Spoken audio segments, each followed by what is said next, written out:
Dear Aunt Flo is a podcast about bad periods, and I'm your host, Elisa Michelle. Every month, we'll dive deep into my own vaginal monologues as I discuss my journey with endometriosis and share stories that we wish someone would have warned us about sooner. I am your new period BFF, so let's get comfortable speaking about our cycles. Welcome back to another episode of Dear Aunt Flo. Last episode, we started talking about my journey with endometriosis. And I forgot to mention a couple things, so I'm going to highlight that in this episode and just give a little more detail about what I'm currently experiencing. But first, you know what we got to start with, a letter to Dear Aunt Flo. So, Dear Aunt Flo, I wonder what life would be like if people listened when I told them about you the first time. Would you feel seen and maybe stopped acting out so much? This new news got me a little shook, not gonna lie. So I hope that you're kind to me as we navigate things together.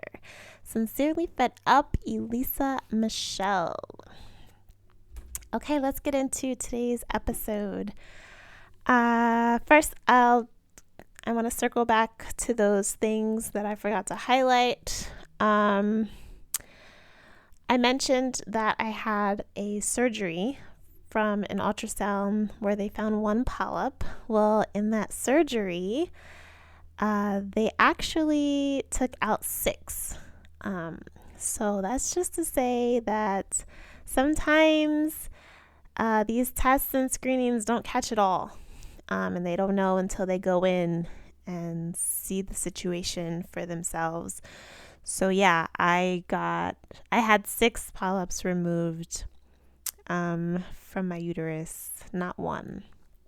And that was what was causing all the excessive bleeding. And yeah, thank God for that. It's funny because you go in for your pap smear and your annual checkup, and you're telling these doctors I'm experiencing all this inflammation and bloating, and it feels like there's something sitting on top of my uterus. At least that's what I do. I go into as much detail as I can now because every detail counts. So I'm telling them this, and they're like, "Oh, really? Okay." And they jot it down in their little notepad, and then they say, "Okay, I'm just going to take my 2 fingers, and I'm just going to stick it in there and move it around. If you feel uncomfortable, let me know." And they go in and they move it around, and then they're like, "Oh yeah, I don't feel anything out of place or out of order. So you're fine, you're good, you're healthy. Get dressed and I'll see you out there." And I'm like, "Hello? Maybe we should dig a little deeper, find out something from a screening or a test or, an MRI. More on that later." Anyway, make it make sense, y'all. I really cannot stress enough to advocate for yourself because it's wild out here in these doctor streets. Okay, so let's get back into the rest of my story. I wanted to circle back on birth control. I took it for about a year and a half because I didn't stop until about 2021. I started in 2020 and I stopped mid 2021. And I stopped because I felt that it was causing a lot of issues with my digestive system. It was affecting my libido. It was affecting my attitude. And most importantly, it was affecting my mental health. I could see a clear difference.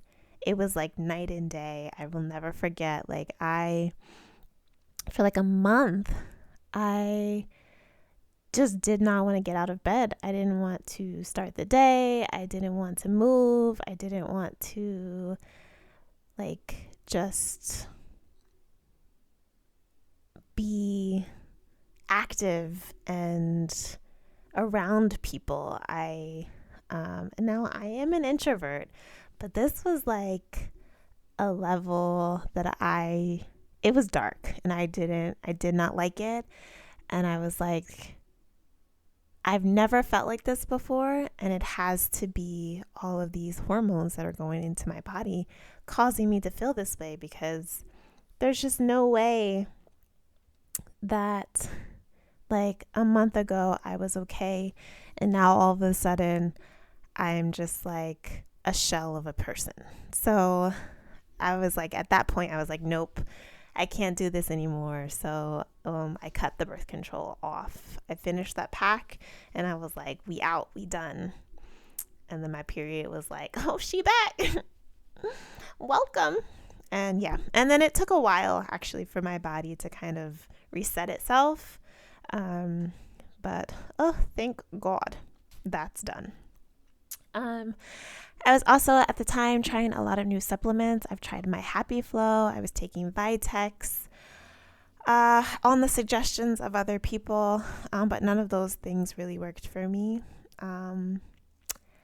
Ultimately, during my cycle, because the pain was so intense, I was having to take like loads of ibuprofen and Tylenol. Like I would go through bottles every other month because I was every 4 hours knocking them back, like, because the pain was so intense, the inflammation was so intense.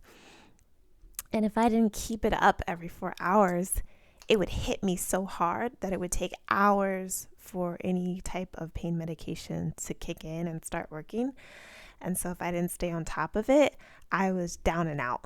It was that bad. And I was like, this can't be healthy, taking all of these pills for like a week straight and going through bottles every other cycle. Like that's a lot of freaking stuff in your system.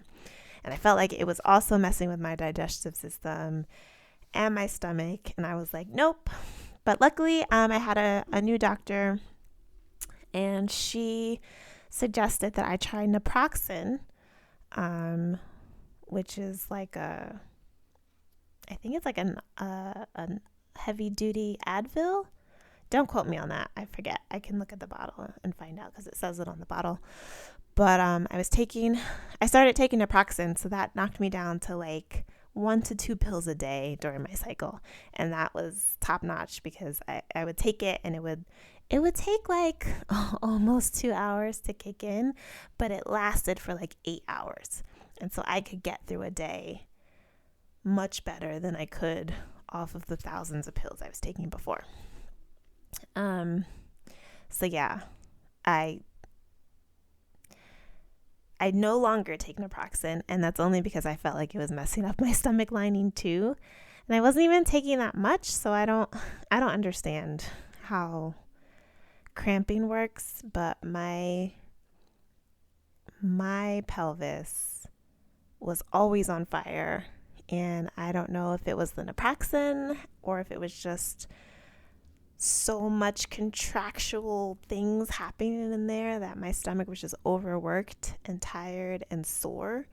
But it was like painful to the touch. So I was like, no mas.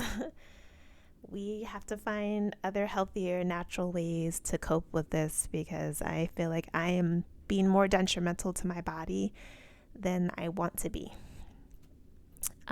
So I embarked on a juicing cleanse. This was the end of 2022.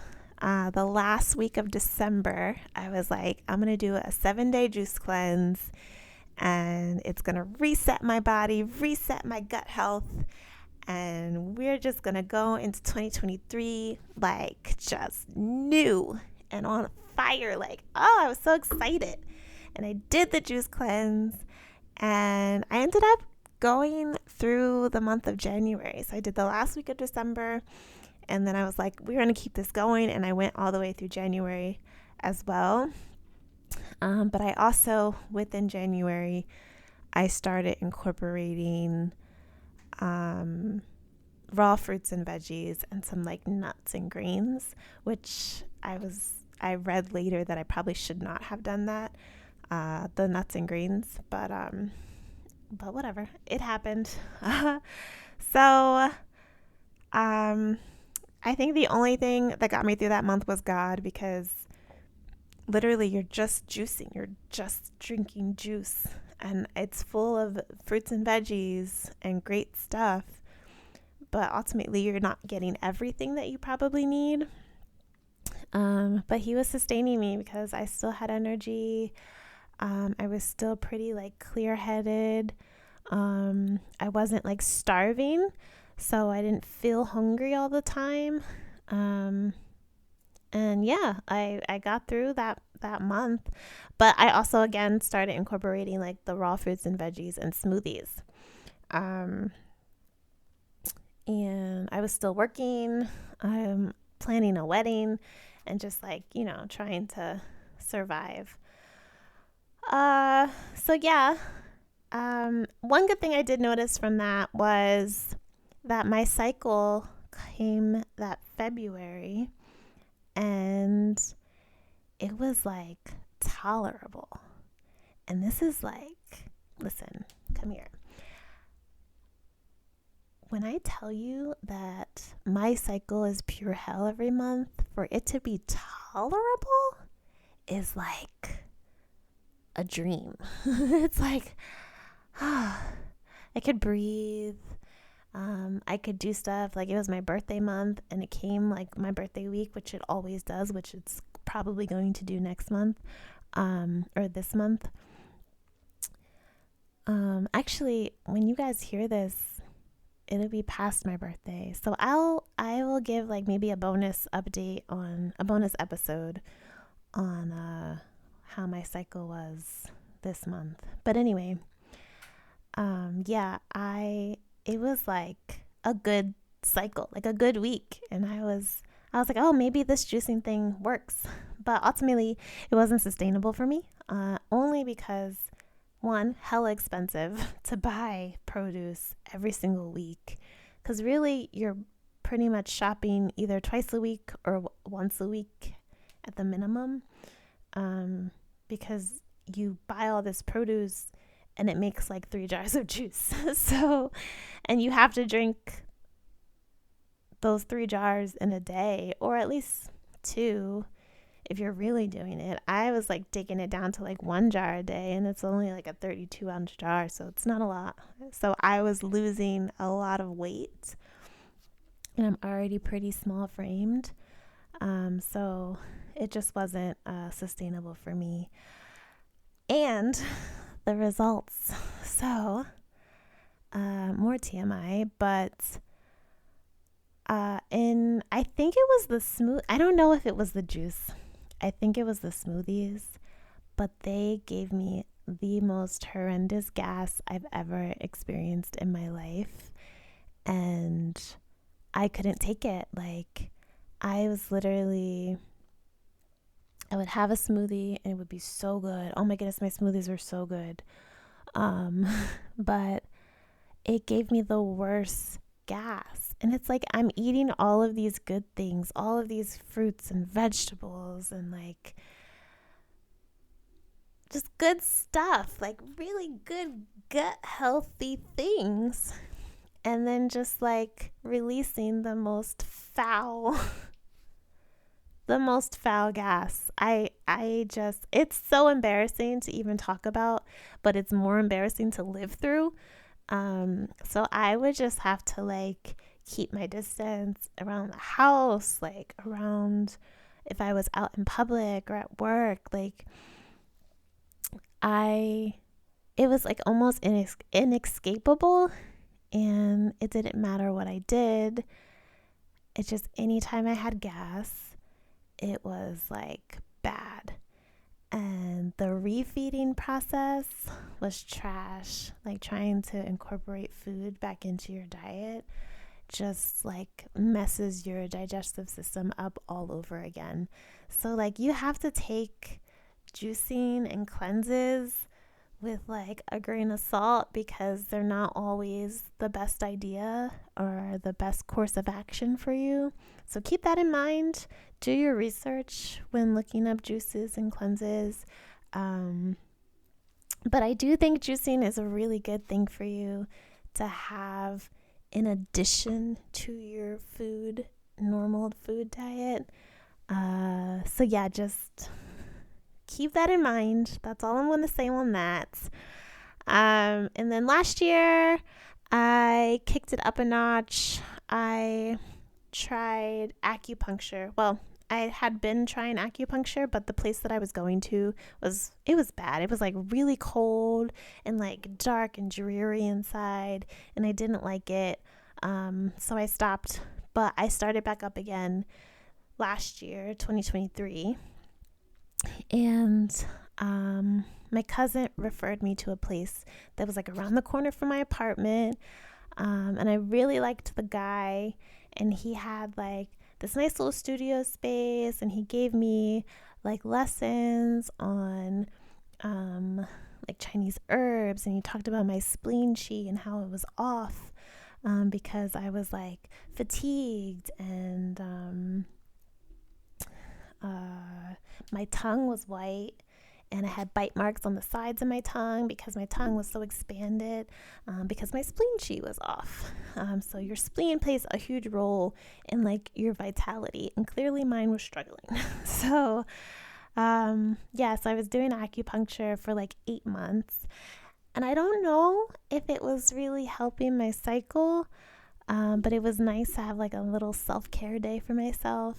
And I only stopped because it was getting way too expensive and it wasn't under my insurance. So I had to cut ties with that, unfortunately. But I hope to get back into it. I just need to find something that's under my insurance. Anyway, so I started exercising on a semi-daily basis. And that really kind of helped with just getting my body moving and not so sedentary. Like, I sit a lot for what I do. I'm an illustrator, so when I'm drawing, I'm sitting, or I'm on my computer, like designing something, I'm sitting. At work, I'll be sitting. Like, I was just always sitting. And so I was like, I need to move. Plus, I was getting married, and I was like, I want to be able to, like, look good in my dress and be toned. And I had goals of getting thick, okay? But in order to get thick, you got to eat. So I had to do better, which I'm still working on that. So yeah, and then of course the cramping and the pain and the butt cramping, got worse. And it's still to this day the thing that I dread the most every month are butt cramps. Is butt cramps? Whatever, grammar police. So anyway, today, in the year of our Lord 2024, I had an MRI done earlier this month, and I'm gonna drink some tea because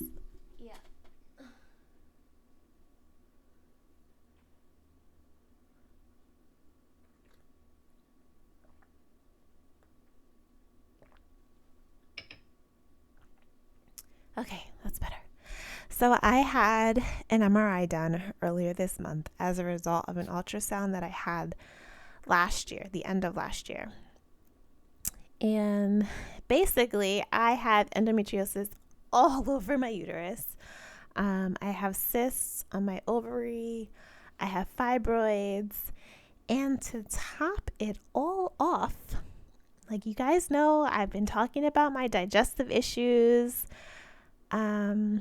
Well, that's because the scar tissue that is building up inside of my body right now has tethered itself to my rectum.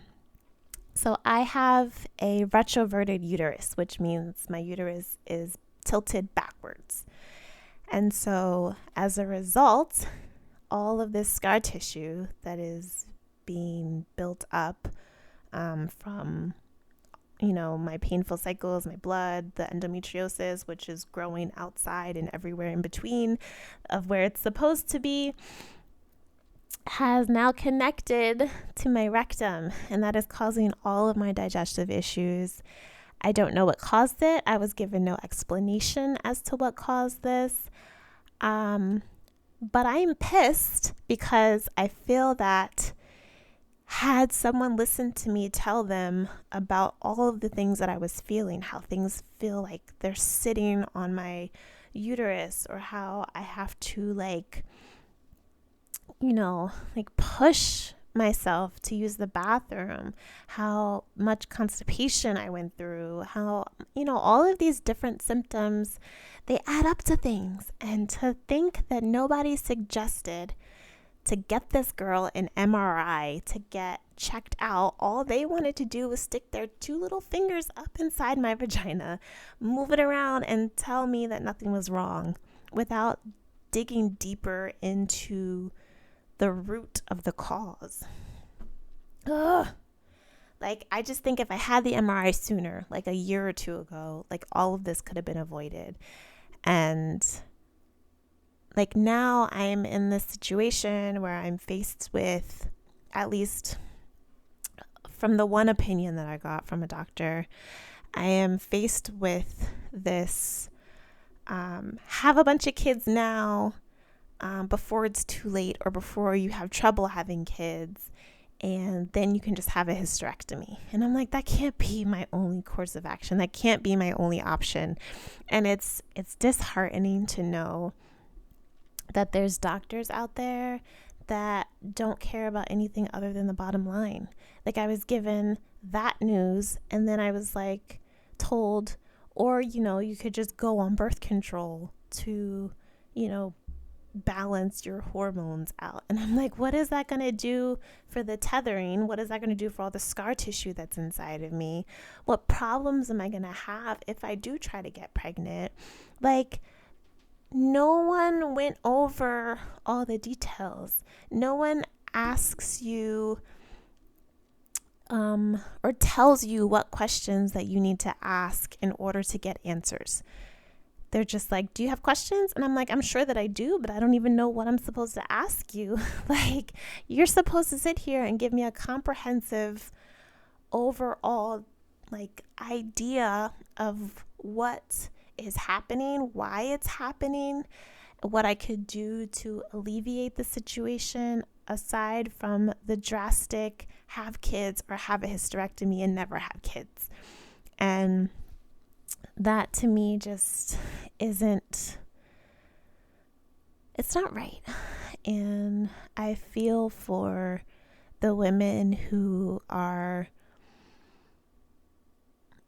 going through things like this and are told to grin and bear it, or told to take these drugs, or told to just forget any dreams that you had of living a normal life, quote unquote. This is it. This is all you can do. And I'm just like, I don't accept that. So I will always push for advocacy. I will always push for you to find someone who will fight for you if you can't fight for yourself, if your body is not fighting for itself. Find someone who will fight for the both of you, because you deserve to have a positive outcome. You deserve to not be dismissed. You deserve to be heard. You deserve good things in your life. And don't back down. Get the answers that you need. Get checked out. Get the tests. Get the screenings. Get new doctors until you find one who will get you what you need. All right, guys. Are we ready for today's affirmation? I know I am. You're welcome to recite it with me after I say it, and take it with you into your day, week, month, year, whatever the case. I am healed. I am free. I know God is watching over me. So say it with me. I am healed. I am free. I know God is watching over me. I love you. I see you. I hear you. And I will see you and hear you you in the next episode. Peace. Hey BFFs, thanks for tuning in to Dear Aunt Flo. If you enjoyed this episode and would like to show support, be sure to subscribe, rate, and review on Apple Podcasts. This will help more period BFFs find our community and add to the conversation. Follow on IG at dearauntflo.pod and let me know what topics you'd like to cover this season. Catch you in the next episode, period.